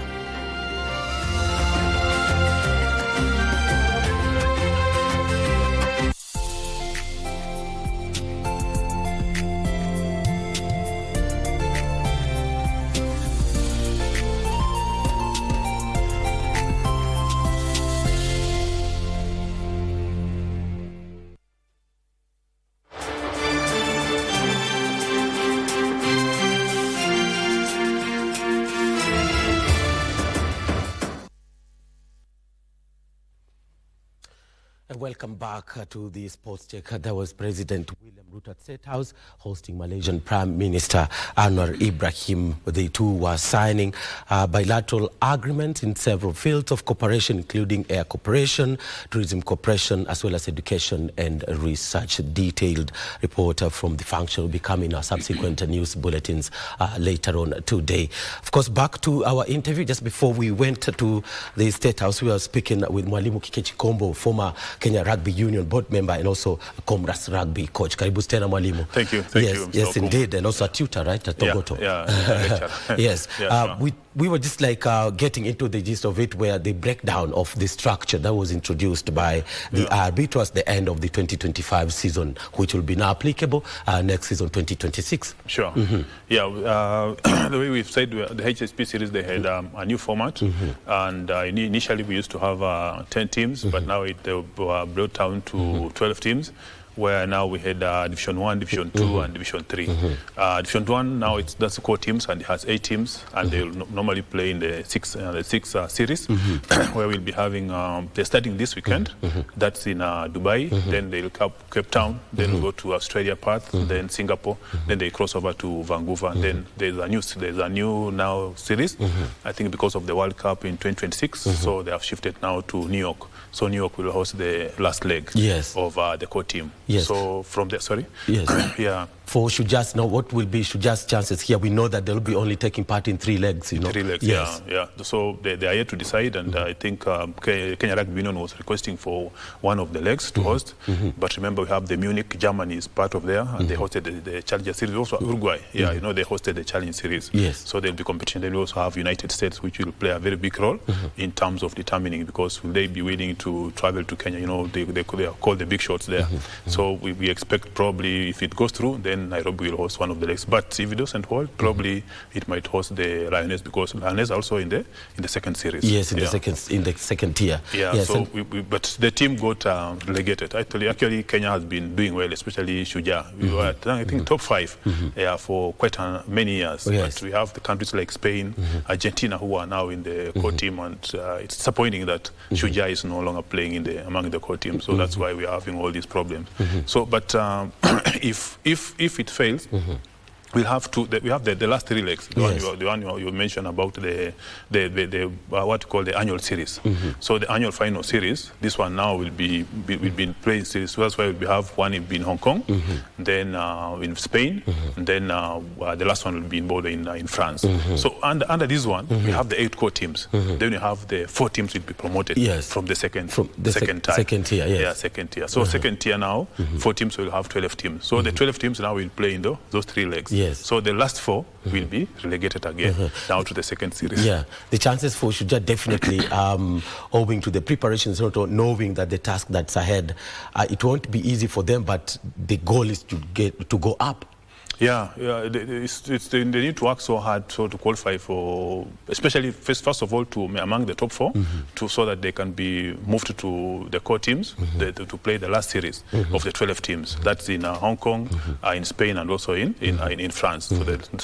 But you see now the problem is they are only playing 3 legs. That's in February and January. Yes. And then we have these other guys are playing 6 legs. Active throughout. Yes. See, now they have tested their players, and you're coming to meet these guys who have played among the top teams across the series. Then now you just play 2, and then you get now to be pulled in that particular group. So it's very hard. But still, if they don't make it to the top 4, then they'll be relegated to the 3rd leg now. To the 3rd, somewhere that they don't want to be, to go. That's actually the Challenger. Yeah, the Challenger series now. But Challenger series has got 8 teams, while the second tier has got 6 teams, and the top tier has got 8. Yeah, and maybe for Kenya, I know that they prepared for this. We had the Zambezi Sevens, where the second string side, the Morans, were in Harare, and they convincingly, despite the quality or the caliber of the opponents that they met in that competition, but also the coach Shujaa was here. They retained the Safari Sevens. A huge number of players, the squad that was announced, the provisional, where Kerry's like now coming up with a pool of players to pick from. This is an advantage. Yeah, but okay, yeah, I think that's a good tournament to attend. But you know, the biggest challenge is the type of the tournament that actually the Kenya Rugby Union will send our teams. Because when you look at what in Harare, the old Hararians, we have the Pitbull. You know, Pitbull is a club that was started in 2017. Then we have Impala here, a club that was started in 1980s, 1970s. So it's even better to play against the local clubs rather than going to going such for that tournaments that have local. The quality that doesn't really help a lot. A lot of have an impact on the tournament, on the players.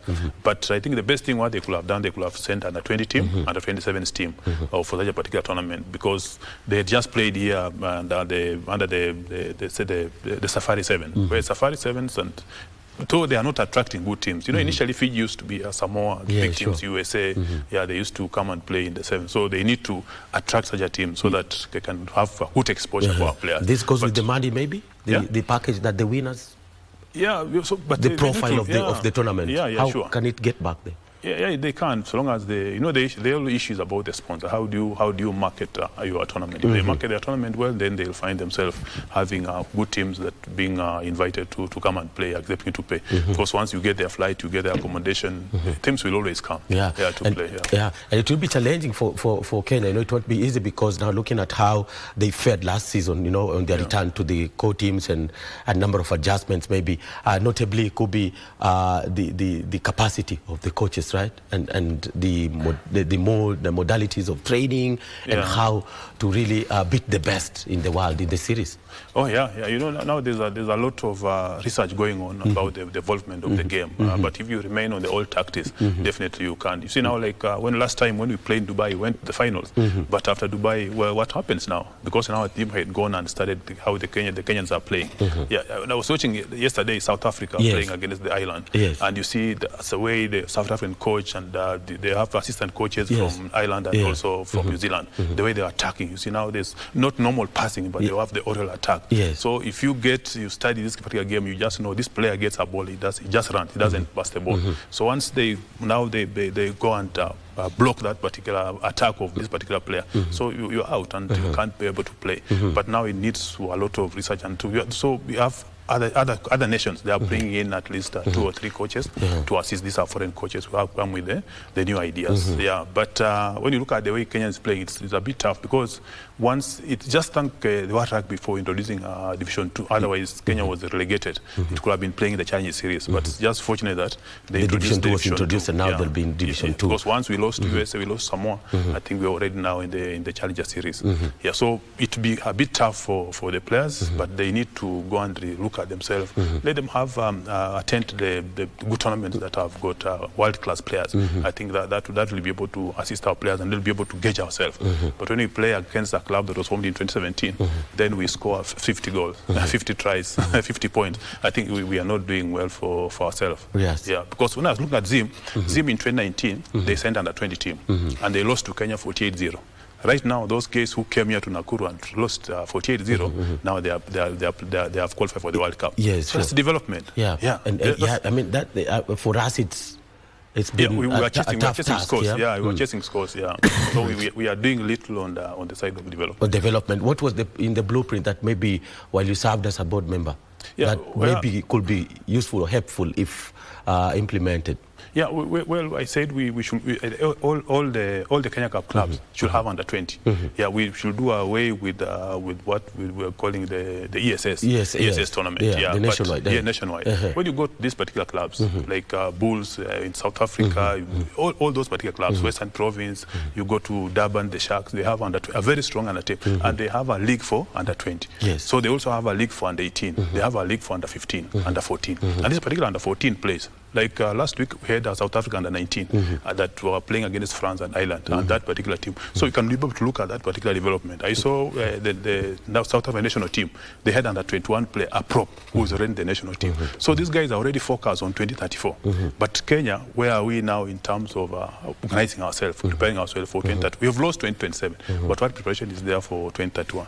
But if we still stick with the clubs, then we won't go far. But if we can have franchise teams, like what the South African have, They have the Bulls, we have the Sharks, we have the Western Province, we have the Stormers, we have the Cheetahs and all that. So I think we can be able to have those franchise teams. Like Western teams, let them feed all those players to one particular to two teams.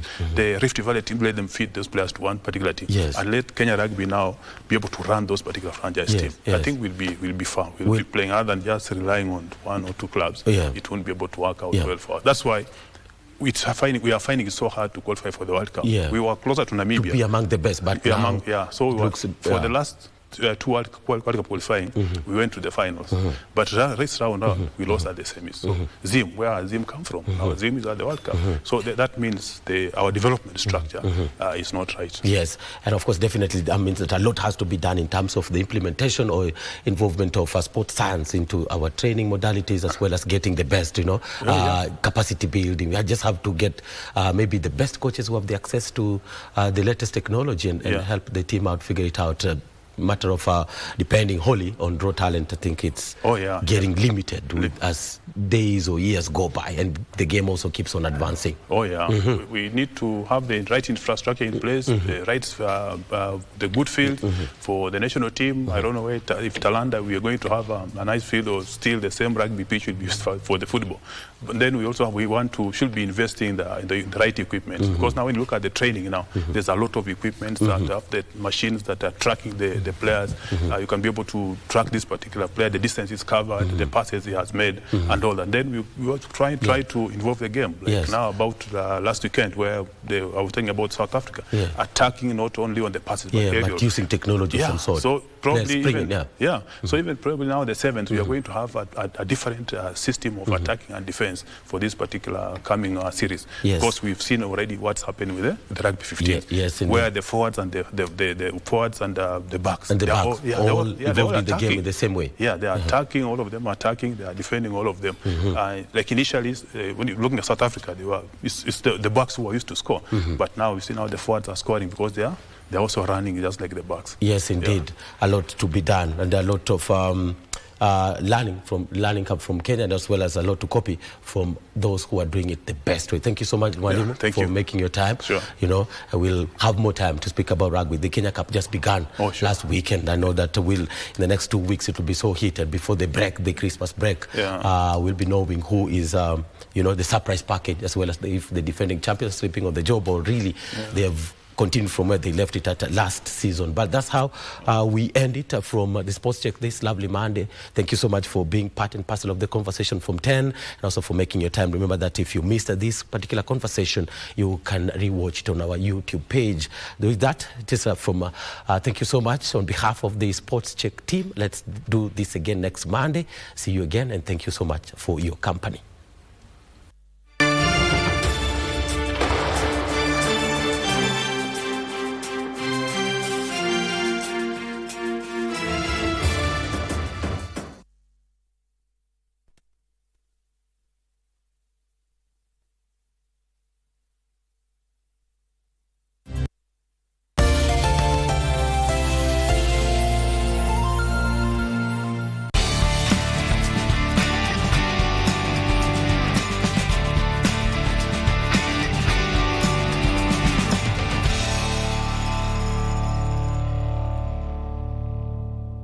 For Game On today, I'm privileged to have with me the first ladies coach for the women's national team. That is Starlets, and that is Beldin Odemba. You have met her so many times during our football analysis, but she has coached so many football teams, and she'll tell us about it. But first of all, salam alaikum. Alaikum salam. I like that. Hey, Beldin, how are you? I'm fine.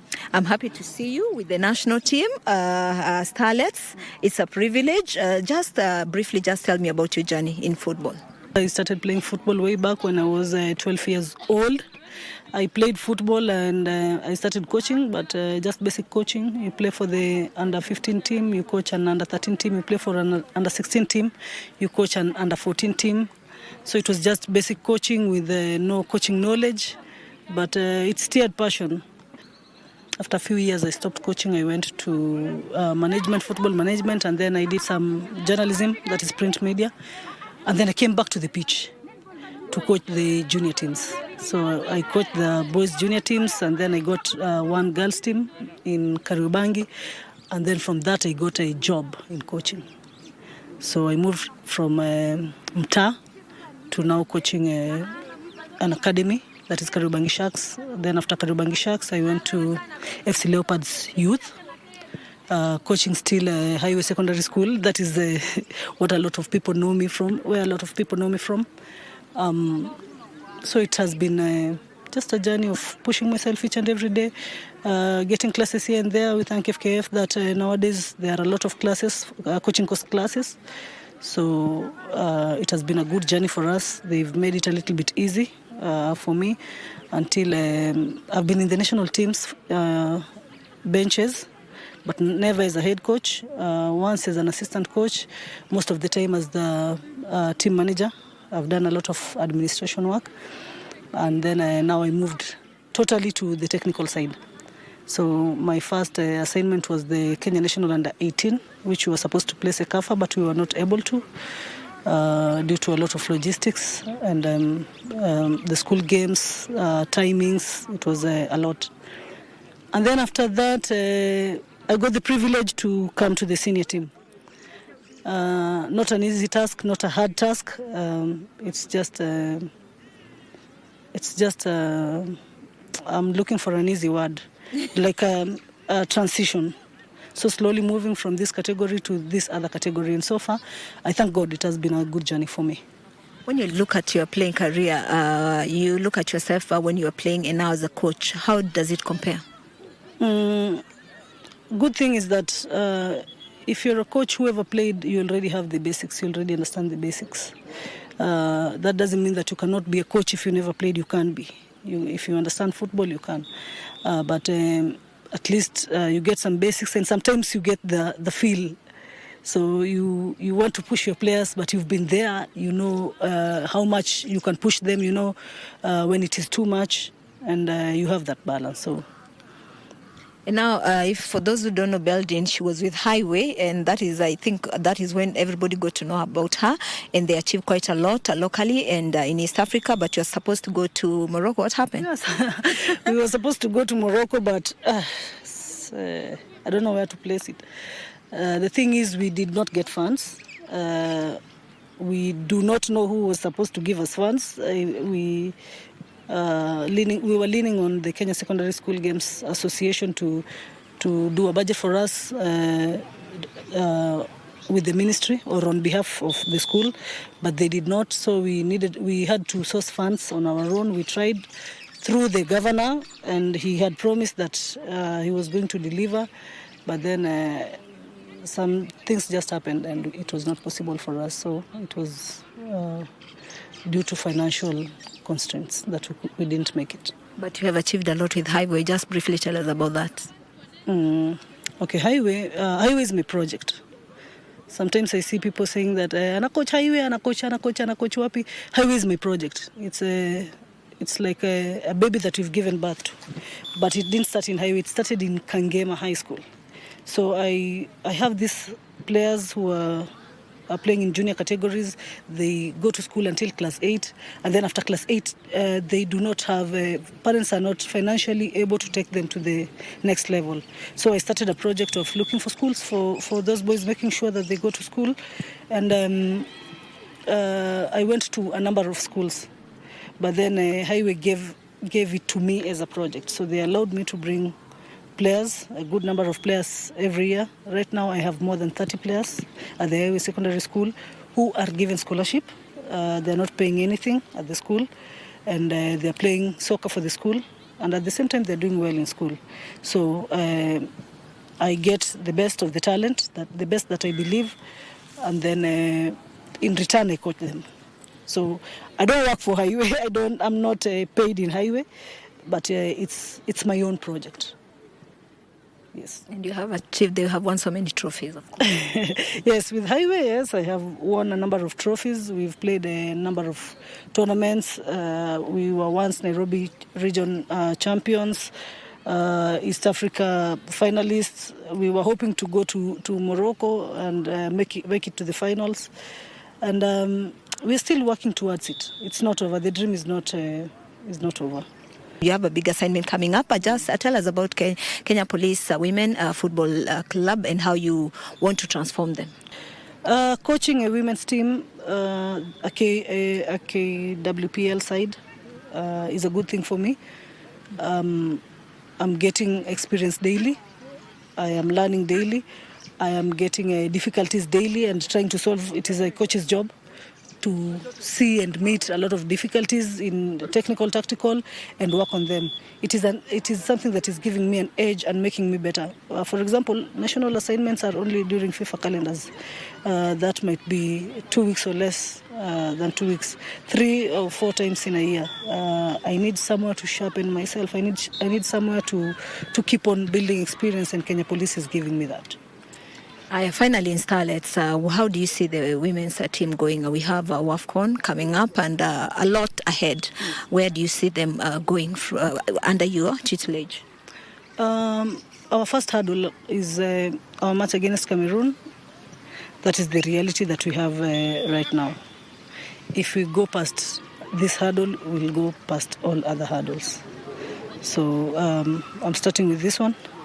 Then we're pushing it so that it all goes well. If all goes well, then I believe that we shall make more bigger and better steps.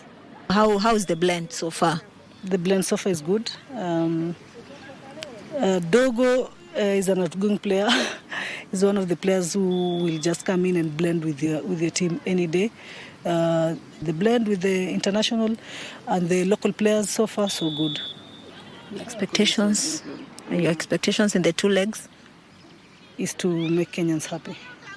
Yes. We've been speaking to Beldin Odemba, and of course that there is a big debate about women football, and that there is a renaissance in Kenya because now we have KWPL sides which have been declared mandatory for all the clubs, which is good for football. And FIFA World Cup was this year, and there was a lot of promise. Actually, it was a very good tournament, but behind the scenes a lot was happening. Finally, when you talk about women's football and coaching, do you think we need to have female coaches or male coaches given what happened in Spain? Coaches are just coaches. We have never had a coaching course for men and a coaching course for women. We've never had this kind of football for men or this kind of play the same football. The thing is, who gives more motivation? Who steers the team, the team's belief and the team spirit? Who can do it well? I keep on urging my fellow women coaches to just come up, show up, push the team. I'm sure we can do it, and we can do it better than men. So with the debate, it's who has the team spirit. Yes. And finally, parting shot, who is Beldin Odemba, or what we see here, apart from what we see? Beldin Odemba, first of all, is a wife. I'm married, and I'm a mother of 4 kids. None of them is playing football. I just hope that the young one will play football. He loves football, the last one. And I'm a mother to a lot of kids that I did not give birth to. And I think that is the beautiful part. That I have a lot of kids out here, and we are trying each and every day, holding each other's hands, especially in football, and making sure that we change our lives. Yes. So, for those who had hopes, ameshachukuliwa tayari. You don't have to see the ring, but ameolewa. Tumeenda, but Beldin has done a lot. She's actually very humble at it, but she's done a lot for women's football in the country, and even not just women's football, for the young kids coming up and nurturing them. So, asante sana for the work you're doing. Asante KBC. Tunashukuru na tutakuwa na analysis hivyo. Nipendaga sana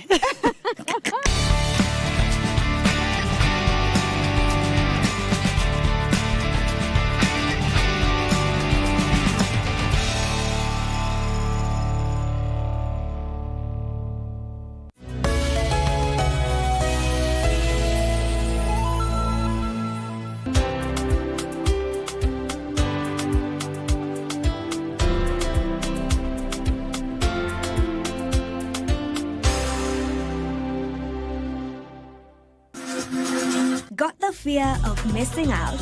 Want to keep up with all the latest entertainment news and latest celebrity gossip? From the latest rumors to popping events to the newest fashion trends, here is where you get all the tea or juice when it comes to entertainment, and you get it served on time. All that and so much more on Grapevine every single Monday only on KBC Channel 1. Remember, if you did not see it on Grapevine, then it most probably never happened.